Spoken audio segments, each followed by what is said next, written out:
E beh, a Zidilina si passava a scuola l'inverno in Ajaccio e lì stadina ci spartiamo un paese. Fino agli anni 10 anni sono stato per vacanze scolari di stadina, principalmente la Succia, del paese di mia mamma e poi dopo sono fatto un piano, il paese di mio papà.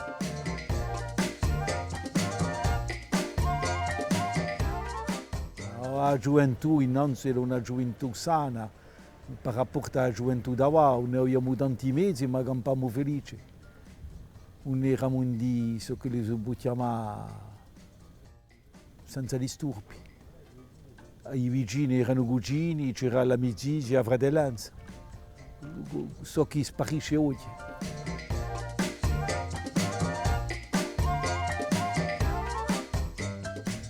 L'annata che sono piaciute di più, a parte se diciamo, cominciava a avere un po' di conoscenza di tutto, a parte l'annata 70 fino a oggi. Nell'anno 70 si è cominciato a parlare di riacquisto e di parecchi affari che ci hanno più motivato a campare corso.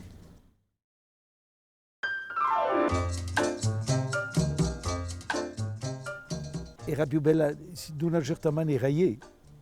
Era più bella annanzi perché eravamo meno numerosi, ci conosciamo a scarpata. Bon, no, sono con regretto, se non si può parlare di regretto, io principalmente mica, perché non ero mica dopo di questa maniera guida, avevo i miei parenti che lavoravano tutti e due, dunque non campavamo mica senza troppa privazione, ma mi attorno a me, gente che principalmente in un paese come Piano, dove girava pastori, coltivatori, anche pescatori, che avevano una vita dura, che tremavano, non c'erano mica tutte queste vetture, erano guli su nera, carria roba, i pastori erano passati piagge e le casette, avevano una sola pezza, c'era un fuoco poi in un canto della pezza, senza si può parlare di cheminée, era una vita dura.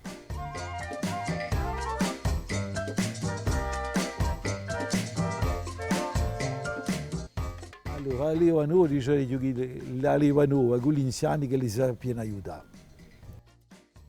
E beh, sviluppiamo ciò che di noi, la gioventù, da davanti, se lo si può dire, ma che di noi, gli anziani, sappiano dare consiglio e che i giovani abbiano consigli anche gli anziani. Vedete che arriva si fia di lui Sensi, di lui Sensi e così poi si avanzaria perché bon, un c'è panca se non può la barba bianca.